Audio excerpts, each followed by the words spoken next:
Bonjour chers téléspectateurs et bienvenue sur ABC, c'est notre journal d'aujourd'hui. C'était moi, Samret Kodado, avec le journal. Restez avec nous.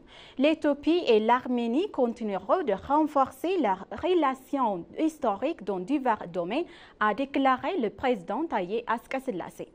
Le président Taye Asselassie a reçu et s'est entretenu avec le vice-premier ministre, le vice-ministre des Affaires étrangères de la République d'Arménie, Vahan Kastyanyan, à son bureau. Le vice-ministre des Affaires étrangères a présenté un message du président de la République d'Arménie, Van Katishan Touran, au président Taye Asselassie. Le président Taye Asselassie a souligné la nécessité de renforcer la coopération entre les deux pays, soulignant que l'Éthiopie et l'Arménie entretiennent des relations profondes et historiques. Le président a déclaré également que l'Éthiopie mettait en œuvre des réformes économiques globales et a appelé des investisseurs arméniens à investir en Éthiopie. Lors de la rencontre, les deux pays ont également abordé des questions structurelles et profondes de renforcer leurs relations dans le domaine économique, dans le domaine secteur économique, culturel et éducatif. Le vice-ministre des Affaires étrangères, Van Kostanian, a pour sa part affirmé que l'Arménie était déterminée à apporter ses relations bilatérales multiformes avec l'Éthiopie à un niveau supérieur.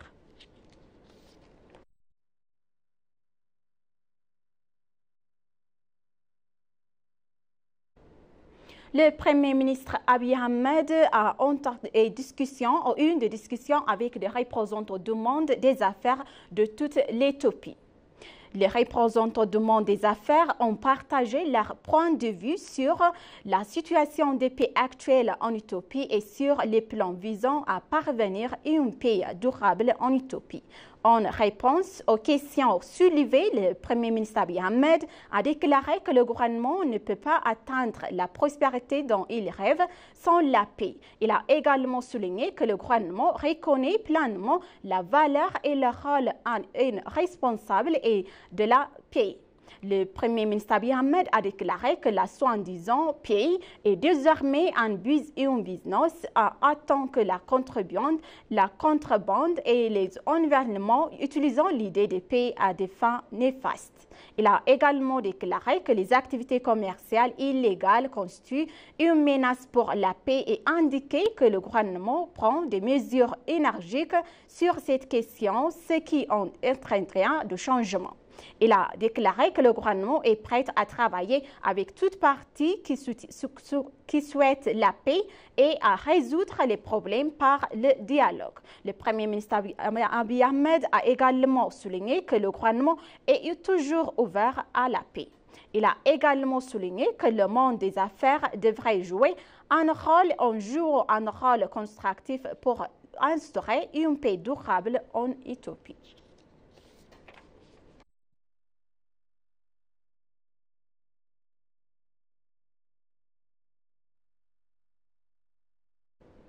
Le vice-premier ministre Tamasgan Tourouner a indiqué que le secteur de la fonction publique et de l'administration joue un rôle important dans le développement global et d'un pays et la garantie des intérêts des citoyens.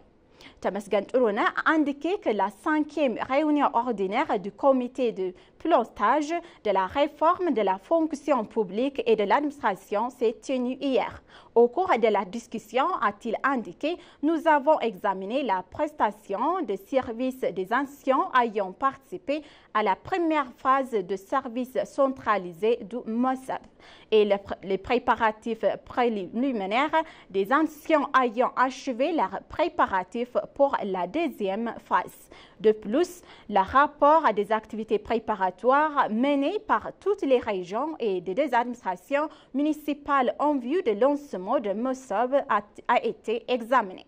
Il a également été constaté que les anciens ayant participé à la première phase du MOSAB fournissent des services efficaces conformes aux normes établies.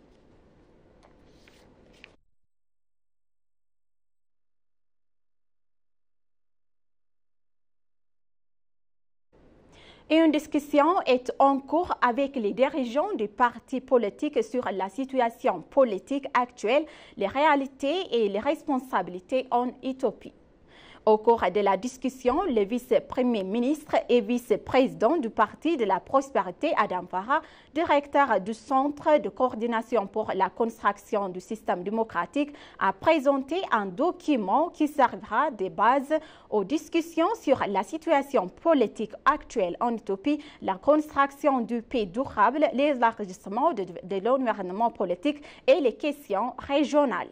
Le vice-président a également souligné la nécessité d'élargir davantage l'environnement politique dans le document qu'il a présenté.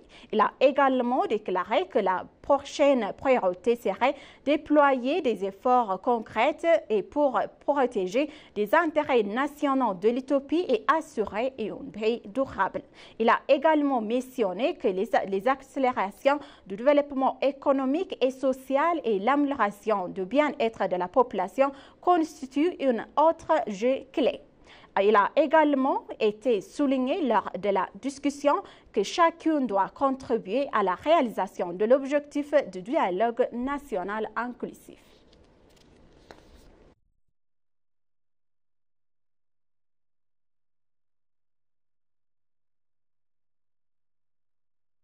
Un guide diplomatique a été préparé en collaboration avec le ministre des Finances éthiopiennes et Investment Holding et la bourse éthiopienne qui vise à améliorer la compréhension et faciliter une communication efficace sur l'évolution du paysage politique éthiopien. S'exprimant lors de l'événement, le ministre des Affaires étrangères, Gédéon Timotheus, a souligné que ces guides reflétaient le dialogue de l'initiative de réforme économique locale qui vise à relever les défis économiques et favoriser la prospérité du peuple éthiopien. Le ministre a souligné également que les réformes économiques en cours ont déjà permis des avances significatives et que la directive diplomatique servira de cadre directeur permettant aux diplomates éthiopiens de s'adapter efficacement aux changements et d'exercer leurs fonctions avec plus d'efficacité. Le ministre Gédéon a souligné l'importance de la diplomatie économique pour faire avancer le programme de réforme de l'Éthiopie qui comprend l'attraction des investissements directs étrangers, le renforcement des relations commerciales et l'accès aux ressources financières internationales. Le ministre des Finances, Ahmed Shide, a pour sa part réitéré l'importance de la directive diplomatique, le dérivant comme un outil essentiel en phase avec la réforme économique nationale de l'Éthiopie. Le guide permettra aux diplomates de comprendre la vision transformatrice de l'initiative de réforme économique locale visant à favoriser une croissance durable et inclusive, a-t-il ajouté.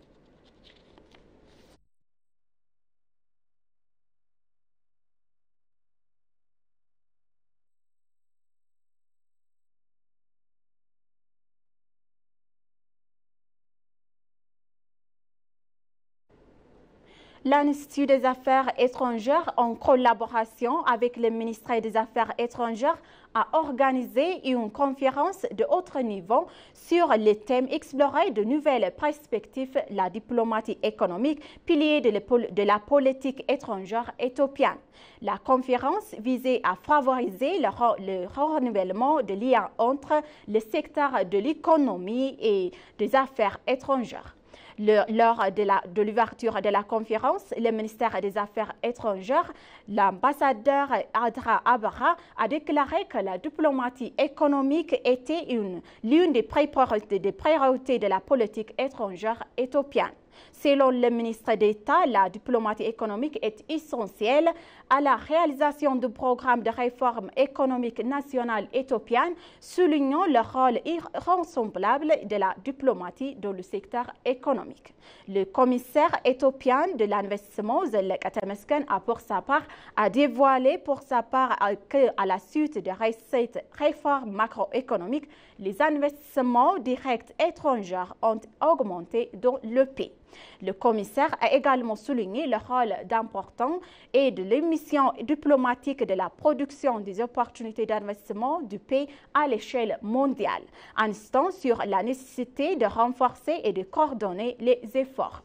Il a insisté également sur la nécessité de renforcer les partenariats entre les parties prenantes concrétés afin de propulser la diplomatie économique éthiopienne vers un nouveau sommet, soulignant l'importance de la conférence en tant que plateforme essentielle. Dans d'autres nouvelles, s'exprimant lors de 35e session ordinaire de la Chambre des représentants du peuple, le ministre des Finances, Ahmed Shide, a révélé que le budget pour exercice budgétaire éthiopien 2018 s'élevait à 1 730 milliards de beurre. Selon lui, ce budget aligné sur le plan décennal du pays met l'accent sur la continuité avec les objectifs de développement à long terme.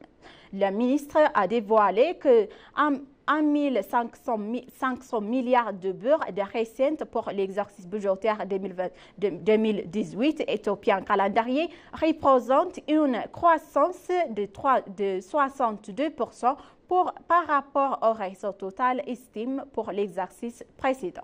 Il a également mentionné que les préparatifs ont été entrepris pour mettre en œuvre intégralement les réformes prévues en matière de politique de l'administration fiscale afin d'atteindre les objectifs de recettes fiscales.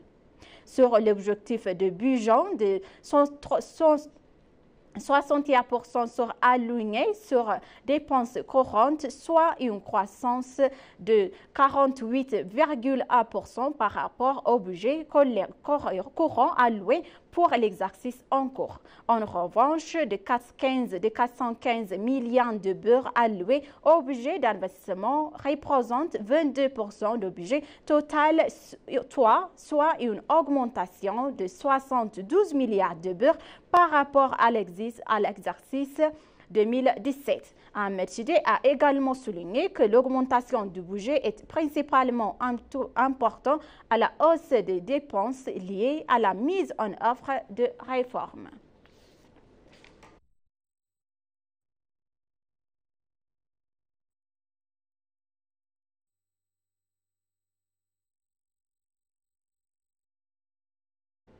La Commission de l'Union africaine a appelé un engagement relevé en faveur de l'intégration économique à travers la zone de libre-échange continentale africaine et le marché unique de transport aérien africain. L'ambassadeur de Botswana à Addis Ababa, en collaboration avec le cabinet du Conseil éthiopien, ensuite construit et a organisé un événement de représentation d'affaires de haut niveau intitulé Indie et qui signifie unité en Amérique et en Botswana. S'exprimant à l'occasion, Béton Birayandi, directeur de la planification stratégique et de la mise en œuvre de l'Union africaine, exhortait les États membres à accélérer la mise en œuvre de l'agenda 2063, les tentatives phrases de développement continental, les plans tout aussi vital pour la transformation industrielle, la mobilité et de la résilience de l'Afrique. Il a également souligné que la zone de la libre-échange continental africain pourrait doubler le commerce intra-africain, soit et sortir 30 millions de personnes de la pauvreté d'ici 2035. Tandis que le Santam pourrait augmenter le trafic aérien de 50% et réduire le tarif aérien de 25%.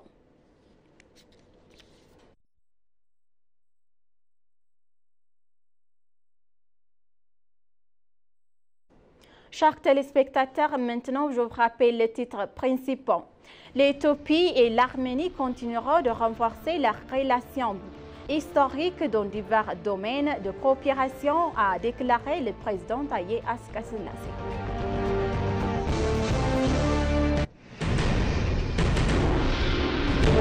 Le Premier ministre Abiy Ahmed a déclaré que le gouvernement était toujours ouvert à la discussion sur la paix. Merci, chers téléspectateurs, d'avoir resté avec nous jusqu'à la fin de notre journal d'aujourd'hui. Je vous souhaite une bonne journée.